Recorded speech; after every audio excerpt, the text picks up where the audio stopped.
วสันตาวัดสาเข้าแล้วจนาผ่องแผ้วสมสร้างกุศลภิกขุสังฆะเข้าอยู่หน้าฝนปริมณฑลอารามของแก้วปั้มเป่งเมตตา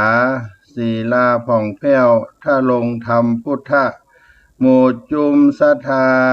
จนาจนะก็สาขับไว้เอาบุญกินตันพร่ำพร้อมน้อม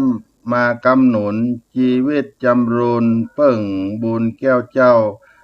เปิ่งบุญแก้วเจ้ากราบไหว้สาปารมีธรรมพระมหาเถรานุเถระครูบาสังฆเจ้าทั้งหลายจุตนจุองค์เจริญสุขเจริญธรรมมหามุลศรัทธาสาธุชนคนดีทั้งหลายที่ได้สดับรับฟังธรรมะทางสถานีวิทยุกระจายเสียงพระพุทธศาสนาแห่งชาติและสังคมคลื่น FM 104.50 เมกะเฮิรตซ์วัดฝ่ายหินมหาวิทยาลัยเชียงใหม่วันนี้รายการเสียงธรรมพระธรรมจาริกวัดสลีโสดาพระอารามหลวงอาตมาภาพท่านพระครูปัญญาสังฆการหรือท่านพระครูพรหมินทร์ผู้ช่วยเจ้าอาวาสวัดสลีโสดาพระอารามหลวงพระธรรมจาริกมาพบกับมหาชนพ่อแม่พี่น้องท่านทั้งหลายที่ได้เปิดคลื่น FM 104.50 เมกะเฮิรตซ์รับฟังในขณะนี้เมื่อค่ำยามเย็นวันนี้ได้มาสาธยายธรรมะสาระธรรมประพบกับท่านทั้งหลายจะได้เอาพระรัตธรรมเทศนาอานิสงส์การเข้าวัดสามาปั่นมาฝากพี่น้องมหามุลศรัทธาทั้งหลายก็เหลือแถม2 วันก็จะถึงวันแต่งวันดาวันโกนและก็จะเข้าวัดสาของพี่น้องศรัทธาฆราวาสเจ้าบ้านทั้งหลายในวันที่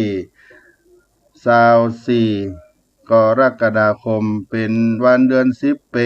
นเดือน10ตุติยะได้เวียนมาบรรจบครบรอบเฮาท่านทั้งหลาย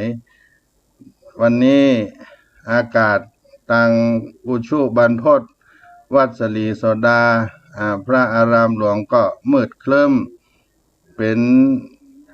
เมฆเป็นหมอกเคลื่อนเข้ามาฟ้าฝนก็คงจะตกลง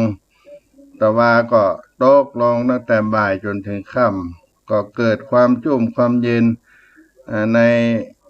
วสันตฤดูเข้าพรรษามาจอดมาเติงหมู่เฮาเราท่านทั้งหลายก่อนจะเข้าไปสู่สาระ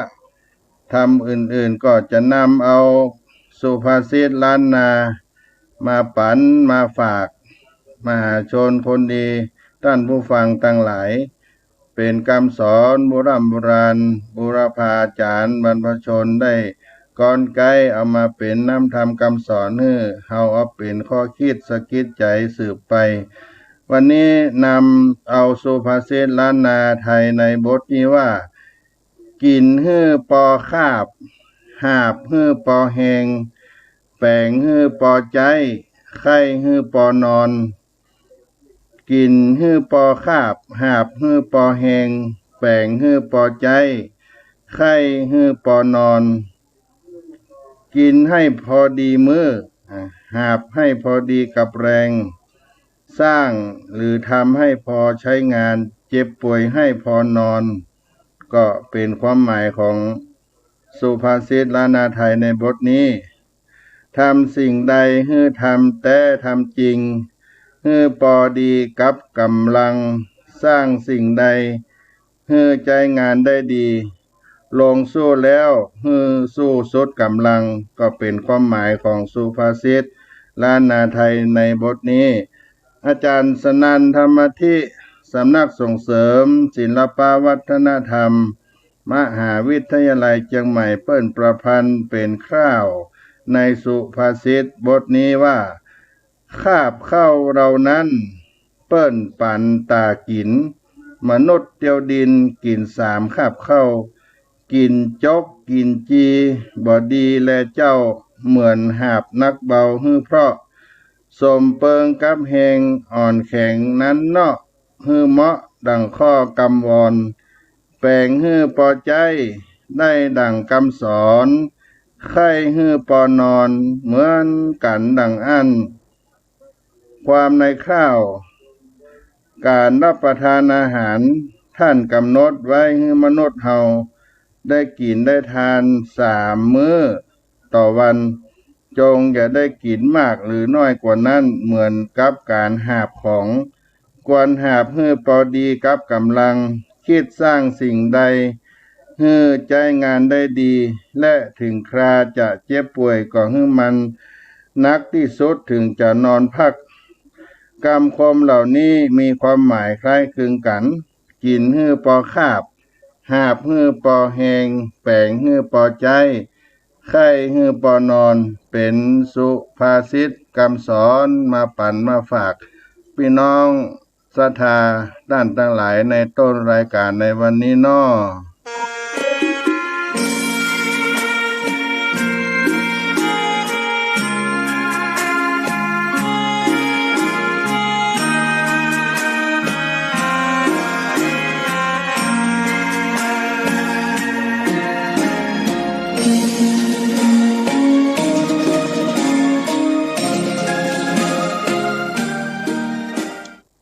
มหามูลศรัทธาพี่น้องด้านทั้งหลายก่อนที่จะได้รับพระธรรมเทศนาพันล้านนาโวหารล้านนาไทยในอานิสงส์เข้าวัดสาก็จะเชิญมหาชนมูลศรัทธาได้นอบน้อมขับไหว้ยังพระติถลายรัตนะผันแพ้วพระแก้วเจ้าทั้ง3ประการเนื้อเป็นมงคลชีวิตในเมื่อค่ำยามเย็นในวันนี้น้ออะระหังสัมมาสัมพุทโธภะคะวาพุทธังภะคะวันตังอภิวาเทมิสวากขาโตภะคะวะตาธัมโมธัมมังนามัสสามิสุปฏิปันโนภะคะวะโตสาวกสังโฆสังฆังนะมามิอันธรรมยังพุทธัสสะภะคะวะโตปุพพาคณมะการังกโรมาเสนะโมตัสสะภะคะวะโตอะระหะโตสัมมาสัมพุทธัสสะนะโมตัสสะภะคะวะโตอะระหะโตสัมมาสัมพุทธัสสะนะโมตัสสะภะคะวะโตอะระหะโตสัมมาสัมพุทธัสสะ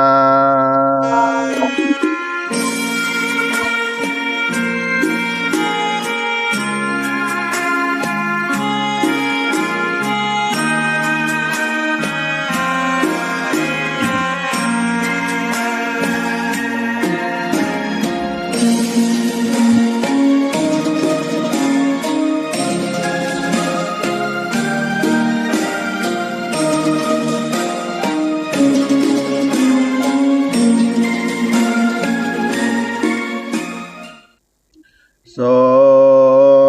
มเด็จเลยพระกาโตนฉลาดเสด็จขึ้นธรรมาสน์แก้วและจองคำอวยหลังอาบเอิงดีมีรัศมีงามอยู่ย้อยแย้มส่องไฟแก้มเพียบผิวคำภูคาขอลา บำธรรมจิมพระอยู่จองจ้องขอพระคาอย่าเก่ง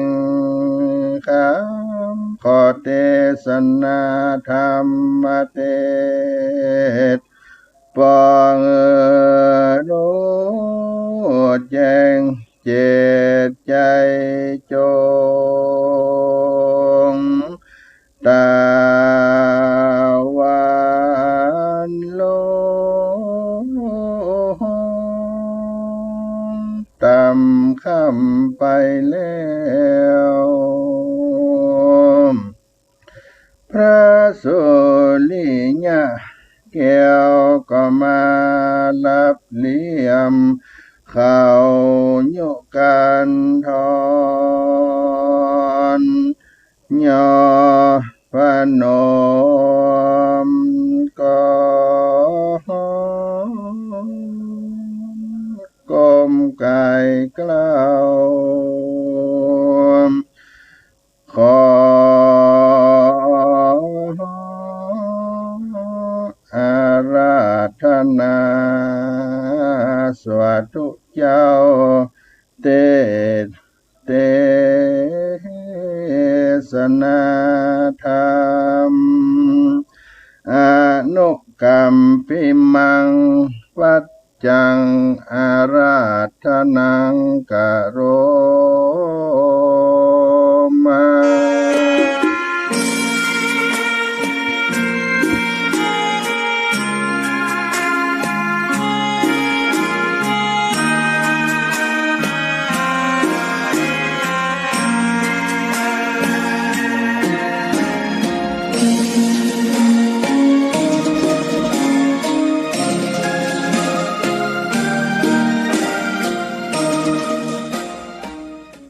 นะโมตัสสะภะคะวะโตอะระหะโตสัมมาสัมพุทธัสสะเอกตากิราสัมมัญเยสัทธาเกจากุเตปัปปะเตวิหารันโตปัญจสัตตพิงสัตถิงราชกหังอุปาเนสัญญาสัทธโวฟังราสาปุริสาตั้งหลายตั้งยิงใจหนุ่มเทาอันเข้ามาสู่ดาฟังยังรัสธรรมเทศนาแห่งพระพุทธเจ้าตนเป็นเก้าเงาศาสนากิระดังเราจะรู้มานีเอกังสัมมัญญังยังมีในกาละคาบหนึ่งสายพระเงาไทยสัมปัญโยตนเป็นครูเก้าเงาแห่งโลกทั้งมวลยามเมื่อเขาสลายในเมืองราชกหนครสลีบวรนั้นพาเสด็จแล้วพระตนแก้วสัทธาสถิตสัญญาสำราญในสถานจิ้มไกลแห่งดอยคิจกูฏพร้อมกับโดยภิกขุสังฆะตั้งหลายมีพระมารว่าใด500 ตนก็มีแลตัสสมิงคันเนในขณะยามนั้นยังมีพระญาตนหนึ่งชื่อว่าพระญาปิมพิสารตนเป็นเจ้าเป็นใหญ่กว่าปัจจานราชเจ้าเมืองอยู่เสวยราชสัมปติ เป็นพระญาคาสัตราอยู่ในเมืองรา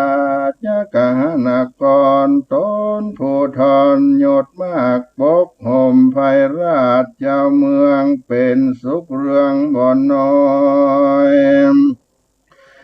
ตนยอดซอยปิมปิสารเสวยราชการสุขมากประกอบด้วยตาสราชธรรม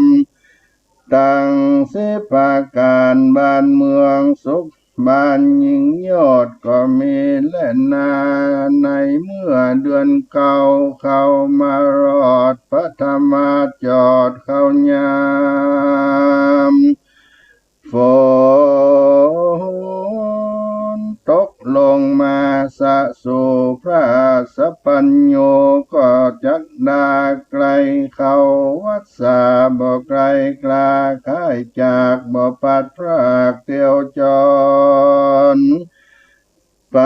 ตามดงดอนเมืองน้อยใหญ่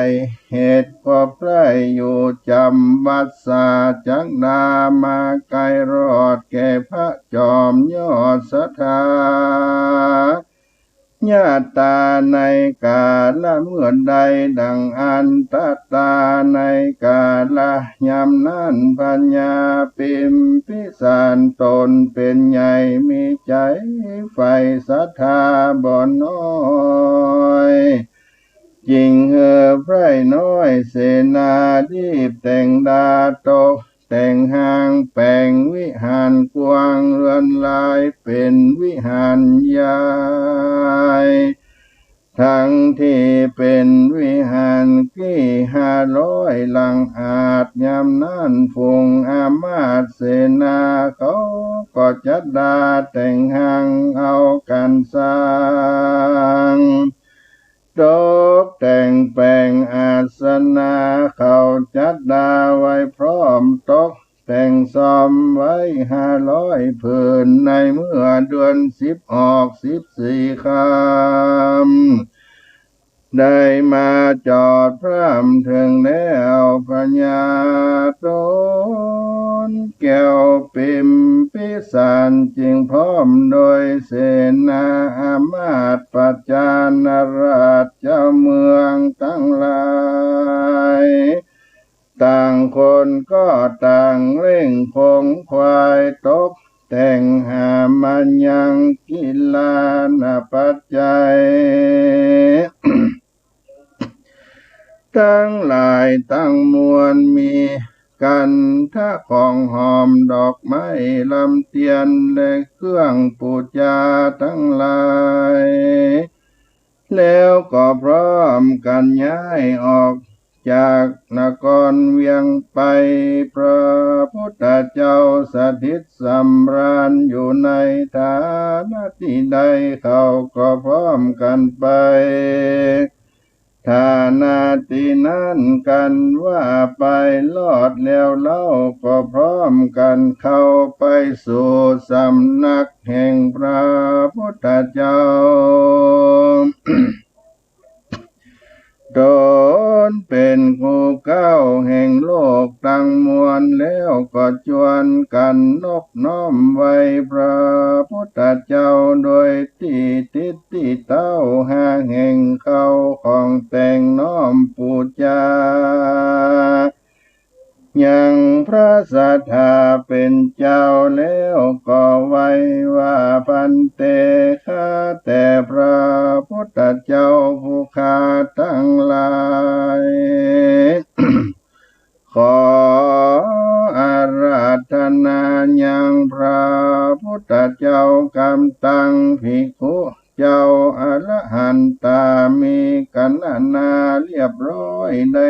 500 พระองค์ขอจุงปงเข้าวัดสาในฐานาที่นี้อันผู้ข้าทั้งหลายได้ตกแต่งย้ายไว้แล้วยังวิหารแก้วหลังงามอาสนะจำไว้ทาต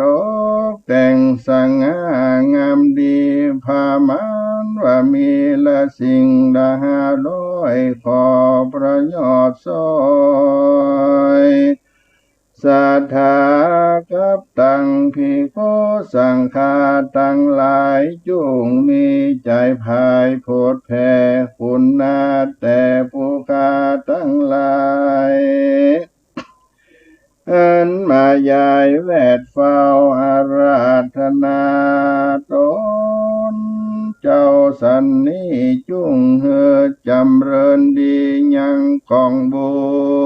ญขอได้โจโนนผู้ข้าตั้งหลายของทลาวานอันทาสัทธาวัดสังสัมปติจิตตัวสาธุทิอาหาในกาลยามนั้นเล่าพระพุทธเจ้าแห่งเราก็รับเอาวัดสาตามอลัตนาแห่งพัญญาปิมพิสารตังเสนามาตปัจจานราชเจ้าเมืองมาขออาราธนาพระบุญเรืองเจ้าพระสัมมาสัมพุทธเจ้าก็รับเอาด้วยกรรมว่าสาธุดีว่าอันแล้วยามนั้นพระตนแก้วเป็นเจ้าก็เสด็จเข้าฌานสมาบัติเนื้อเป็นเหตุแล้วพระตนแก้วก็สยองเหาะสานขึ้นไปสู่ไปบนหนอากาศโดวิลาศเปิงเป่ารัศมีเหลืองขาวมนซ้อแล้ววายนาล่อเรียวไวเหาะสันไปบอดจ้าเฉพาะนาสู่เมืองราชกหนครกันพระโพธิ์ธรไปถึงแล้วก็กัดแล้วเหาะลงไปประตูโค้งอาวาสวิหารแก้วอาจงามดี500 หลังมีบ่อเศษอันมีในเขตส่วนอุญญาณแห่งปัญญาปิมพิสารอาคาพระสัพพัญโญพระพุทธเจ้ายอดศรัทธา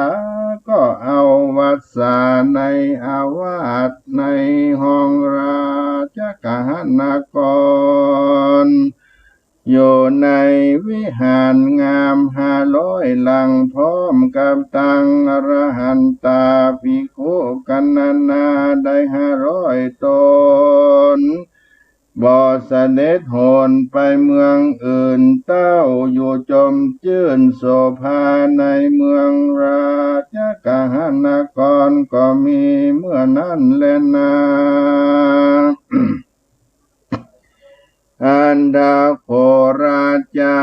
วัสสาวาสังปันหังปุจิตัวในกาลยามนั้นตนเจืองจันปัญญาปิมพิสารก็นมัสการขับไว้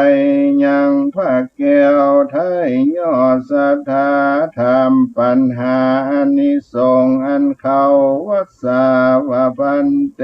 ภควาวัสสาวาสังมัจเชกิงกตังกัมมังปุญญานิการโรติพันเตข้าแต่พระพุทธเจ้าตนพระเสด็จผู้ข้าบังเกิดกังขา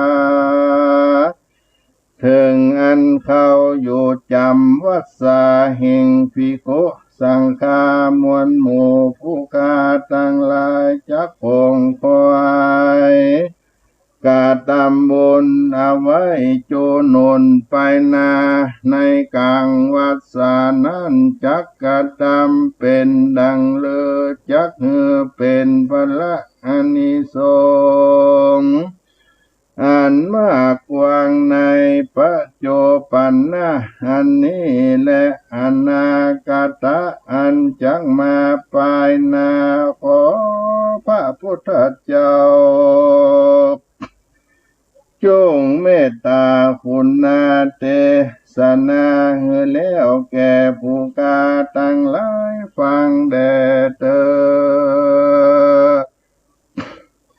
อาทาสัทธาเมื่อนั้นพระพุทธเจ้าจริงไขเข้าแก้วเทศนาแก้ปัญหาแห่งปัญญาปิมพิสารว่าดังนี้กิ่งมัชเชมหาราชวัสสาวะสังอุตตมังตาตันโต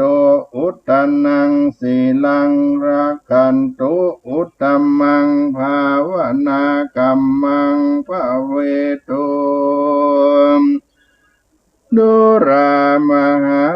ราชท่านมากล่าวกรรมอันนั้นเพราะเหตุใดจากคนต่างหลายได้รักษาศีลห้าศีลแปดกำหนดแวดไว้กับต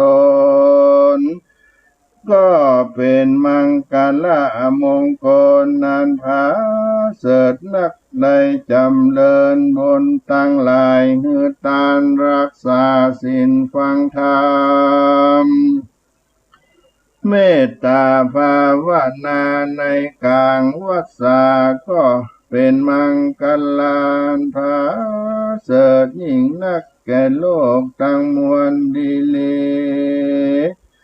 เอวังปิโตคุณังกันนากาตาโยธานาทิปุกละผู้เกิดมาในโลกนี้บ่อาจจะนับคุณแห่งปอดแห่งตนได้แล้วเพราะว่าคุณพ่อมีมากลวงหลายบ่อาจสั่งขัญญานับใดแม้นว่าคนตั้งหลายผู้ใดจักนับคุณพ่อแห่งตนก็มาก่อเจติยะคำหลังหนึ่งไต่พื้นแผ่นดินเกินไปสู่ถึงอากาศพลานาบุญอันก่อเจติยะคำอันนั้นก็บ่ได้ชื่อว่านับคุณพ่อแห่งตนเพื่อแลได้ชื่อว่ากตัญญูกาตามตอบคุณพ่อแม่อันหนึ่งก็มีแลสุวัจโจมาตาปิตุคนนางคนผู้ใดจักกตัญญูคือกาตามตอบคุณพ่อแม่แห่งตนใดดังอันหือใดอยู่ในโอวาทคำสอนแห่งพ่อแม่แห่งตนได้รักษาศีลห้าศีลแปดมากนักจำเริญคุณแก้วทั้งสามประการพละบุญอันนั้นจริงได้ชื่อว่ากัตตามคุณแก่พ่อแม่แห่งตนจะแลพระปจิโตนโรสธรรมโมคนต่างหลายผู้ใดได้บวชในศาสนาโกตถาคตาได้ถ้าลงธรรมเทศนาสูตรเรียนแล้วถ้าลงศีลบริสุทธิ์บวละมวลดินักอันนั้นจริงได้ชื่อว่าตอบคุณพ่อแม่กันว่ามังปัญจขันธะก็ได้ไปเกิดในสวรรค์กเทวโลกเหตุใดตอบคุณพ่อแม่แห่งตนมหาราชมาตาคุณนางกันนาอสังไขโยมดุรามหาราชตนเป็นเจ้าแก่แผ่นดินอันจักนับคุณแม่แห่งตนดังอันพวกกาลผู้ใดมาก่อเจติยะอันแล้วโดยคำก็ดีโดยเงินก็ดีโดยแก้วก็ดี โดยแก้วเจ็ดจำพวกก็ดีพัดพัดดาตั้งแต่พื้นพัทวีแผ่นดินลำดับขึ้นไปถึงพรหมโลกอาตานังมาตาคุณนังโปกาลาผู้นั้นยังบ่ได้ชื่อว่านับคุณแม่แห่งตนได้เตื้อแลเต้าได้ชื่อว่า มีใจจมเจืนยินดีใด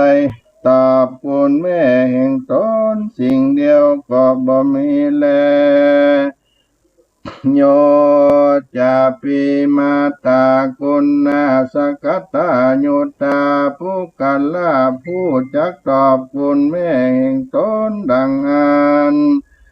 เปิงตั้งอยู่ในโอวาทคำสอนแห่งแม่และเอาตนเข้าร่ำเรียนธรรมพระพุทธเจ้าแล้วบวชกรรมศาสนา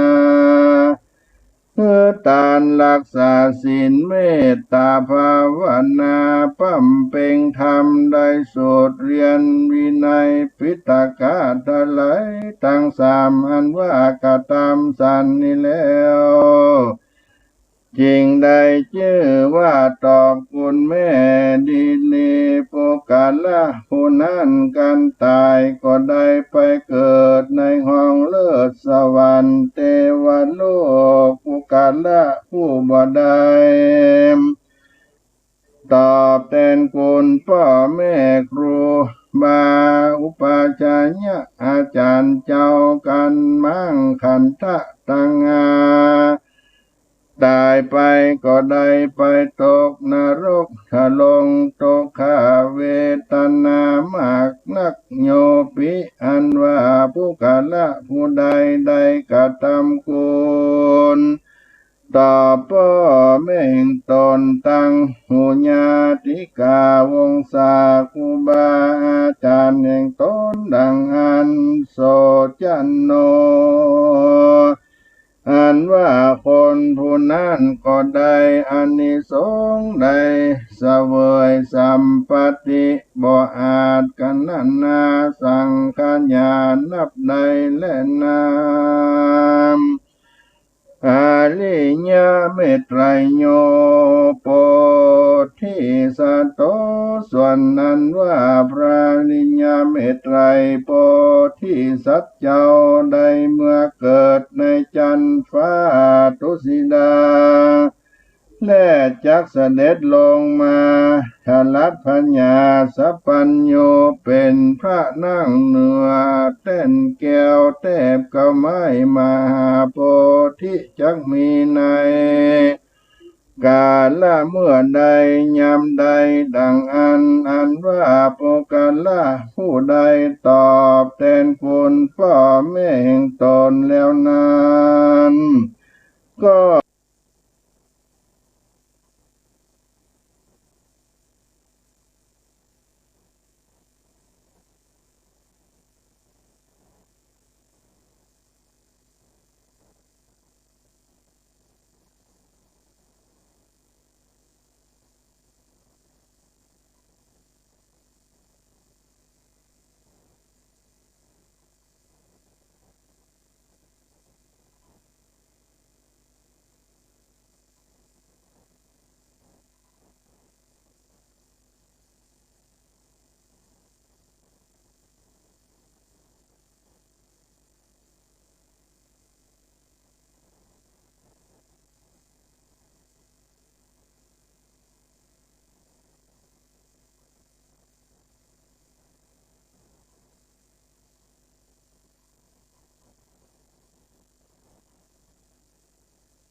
คนพวกนั้นเกิดมาย่อมประกอบไว้โดยเครื่องบริโภคเข้าของเงินคำมากนักคนทั้งหลายฝูงใดรู้จักคุณแห่งครูบาอาจารย์แห่งตนคือบ่ลบคุณแห่งครูบาอาจารย์ตนเสียกทำบุญตอบแทนดังอันคนทั้งหลายฝูงนั้นเกิดมาในชาติใดจักใดเสวยพลานิสงส์มีแต่จะมากนักพระอริยเมตไตรเจ้าจักลงมาทลัดปัญญาสัพพัญโญเป็นครูแก่โลกทั้งสามเทศนาธรรมแก่คนและเทวดาทั้งหลายใน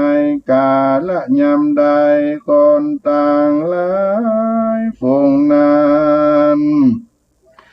รู้จักคุณแก้วสามประการคุณพ่อแม่ญาติกาวงศาคุณครูบาอาจารย์เจ้าจักได้มาเกิดในศาสนาแห่งพระพุทธเจ้าตนนั้นจักได้ฟังยังรัสธรรมเทศนาจักได้ถึ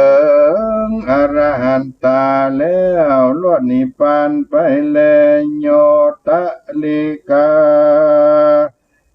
โยตะลิตะโกอนุกัมปันนาสีละมโนโสปิญญาธาจานาโตมหาโพ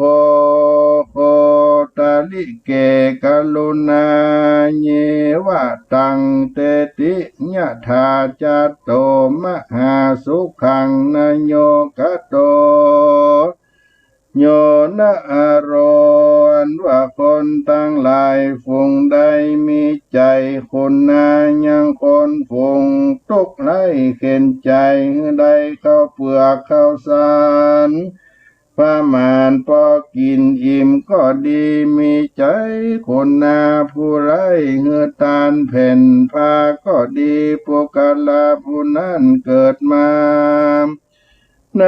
ชาติใด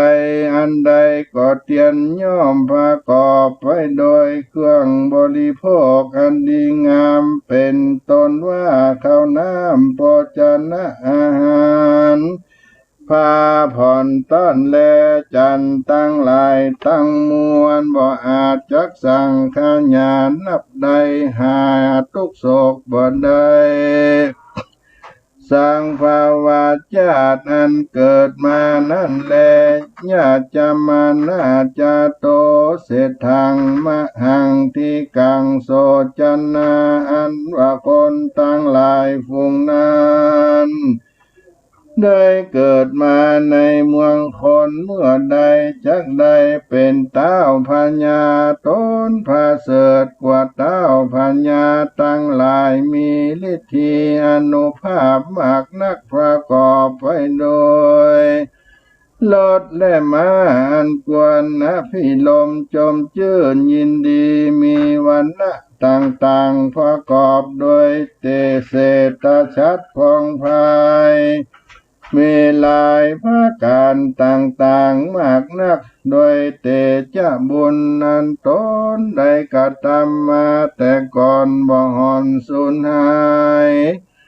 กันว่าตายก็ได้เอาตนเมื่อเกิดในห้องเลิศสวรรค์เทวโลกตาวติงสาก็มีแลนามเตนาวุตตังเหตุดังอันกถาปันธนะอันนี้พระพุทธเจ้าเทศนาแก่มหาสารีบุตรเห็นเจ้าว่าดังนี้วัสสาปุญญราศีโลเกสุสุจาติสากัจฉันติโสตโกอัญเยปลิตาเสวัสสัญญังมันเต โดยเตจาบุญอันใดอาราธนาพระสังฆเจ้าเขาวัดสาปุกละผู้นั้นกันตายจากเมืองคนก็ได้เอาตนเมื่อเกิดเมืองฟ้าเลิศตาวาติงสาสวรรค์กเทวโลกก็มีแลพุทธะนิมันตาวัสสวาสังอนันตาพลังลาพันตุสหหัตถิสหัสสะหาราธาสหัสสะกัญญาสหัสสะนัจจกิเตสหัสสะปานิสารสหัสสะตุริญานิสหัสสะปานิวาราสหัสสะสตังสหัสสะอัญเยปาลิวาเลปุญญาจาตังอโหสิปุกาละเจ้าตนได้อาราธนาพระพุทธเจ้าและสาลูกเจ้าเขาวัดสาก็จักได้เสวยพลานิสงส์ในเมืองคนก็ประกอบไปโดยจ้างทั้งหลายได้ปันตัวเครื่องบริโภคทั้งมวลก็ได้เส้นตัวอันผาเสดยิ่งนักแลญาติสะปาลิวาลาทั้งหลายเหลือกว่านั้นใดและปันก็เกิดด้วยบุญแห่งตนนิลีพุทธารูปังนามกังอิตังพลังปุญญาราสีโกกัทังอนุสาสติวะเตตุเวตาอนาตุรังโส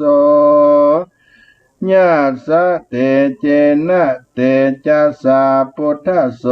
วัสสาวาสังพลังโกจิปุกะโลอันว่าปุกะละผู้ใดได้นมัสการขับไว้ใครรู้ยังพละนาบุญอันพระพุทธเจ้าเขาวัดสาในประเทศที่ไกลที่ใดและใส่ใจว่าไกลแห่งตนอยู่นั้นก็นมัสการขับไปพระพุทธเจ้าว่าดังนี้อันว่าพระพุทธเจ้าตนนั้นหากเป็นกองบุญอันพระเสริฐในโลกดีลีโยจันโนอันว่าคนฝูงนั้นก็ได้มายังยัสสะสัมปติเตจาอนุภาพดิลีเตเวสุเทวตาสัทธังวิมาเนอาจารันติอาจารนามาสุวรรณังพุทธวัสสวาสังพลังปุกะละผู้รู้อานิสงส์อันใดนิมันตนาพระพุทธเจ้าเขาวัดสามีใจศรัทธาจมชื่นยินดีเป็นดังเทวบุตรอยู่ในจันฟ้าก็พาเสริฐกว่าเทวบุตรเทวดาทั้งหลายมีนางฟ้าหากเป็นปริวารจุเมื่อวิมานรัตนังวะลังอันว่าพละบุญอันใดอาราธนา พระสังฆเจ้ามีพระพุทธเจ้าเป็นประธานเขาวัดสานั้นจังได้เกิดในเมืองฟ้าประกอบไปด้วยวิมานเกี่ยวเต้นคำตั้งไว้กลางวิมานตั้งมวลวิมานเนมณิสุวรรณาวรตนังพลานิสงส์อันใดอาราธนาพระพุทธเจ้าเขาวัสสาก็ได้เกิดในวิมานอันประดับประดาไปโดยรัตนแก้วต่างๆอันมีจ่อฟ้ายองปี อันแล้วด้วยแก้วและคำตั้งมวลญาวสากามาสัมปติญาวะพรหมโลเกลปฏิอานิสงส์อันใดอาราธนาพระพุทธเจ้าเขาวัสสาก็มาได้ยังสัมปติทิพย์แต่กามาวจรตั้งหกทลาบต่อเต้าพรหมนิพพานันพระเสดเทวสังมัจเจธรรมตัสสนันตันเนดุลามหาสานิบุตเสนาธรรมเสนาอันว่าการเฮือตานรักษาศีลห้าศีลแปดและฟังรัสธรรมเทศนาเมตตาภาวนาหากเป็นกองบุญนั้นพระเสริฐในโลกนี้ดีหลีปุกาละยิ่งใจตั้งหลายได้เงือตานรักษาศีลห้าศีลแปดเมตตาภาวนา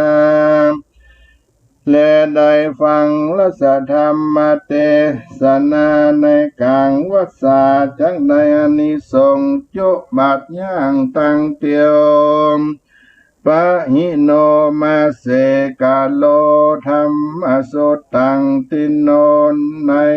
กาละเมื่อเดือนเก่าเป็นผู้กาละผู้ใดอาราธนาภิกขุสังฆเจ้าเขาวัดสาด้วยศรัทธาแห่งตนแล้วได้ฟังธรรมเทศนา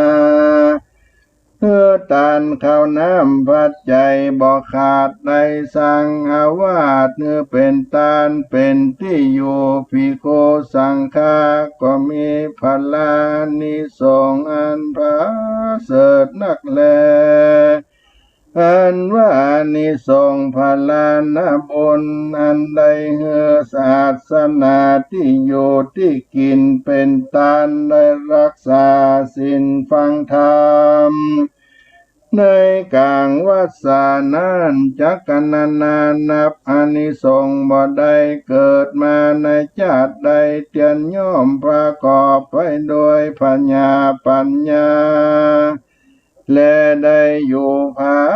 ศาสตร์คำมีเต้นคำนั่งดูงามมากนักตั้งปัญจอาจาราปตัญจะประกอบโดยอานิสงส์อันผู้กาลาผู้นั้นได้กระทำอันว่านางตั้งหลายได้500รถก็ได้500ม้าก็ได้500จ้างก็ได้500นางขับฟ้อนตั้งหลายก็ได้500ตุลิยานนทีตั้งหลายก็ได้500จุอันก็โดยเตชะบุญแห่งตนอันใดเหือตานรักษาศีลห้าศีลแปดได้เมตตาภาวนาฟังรัสธรรมเทศนาในกลางวัดสานั้นแลปุญญาเตเจนะปะลิโยสาเนพุทธมุขโตโสทิโสตาปฏิภลาตินิสัมปาปุณิงโสติในเมื่อแล้วธรรมเทศนาอาราธนาภิกขุสังฆามีพระพุทธเจ้าเป็นเก้าเป็นประธานก็เป็นพระโยชนาแก่ปัณสัตว์ทั้งหลายมากนักลังพ้องก็ได้เถิงธรรมวิเศษมีพระเพศวโสตาสกิตากามอรหันตาตามบนสมปานแห่งตนอันใดกาตาที่การมาแต่ก่อนก็มีวันนั้นแลนาพุทธานิมันตนาวัสสะวาสังนิติตังขีญานกล่าวยังอานิสงส์อันใดอาราธนา พระพุทธเจ้าและพระสังฆเจ้าตั้งหลายเข้าวัดสาก็บังกมสมเด็จเสด็จสาธุสาธุสาธุ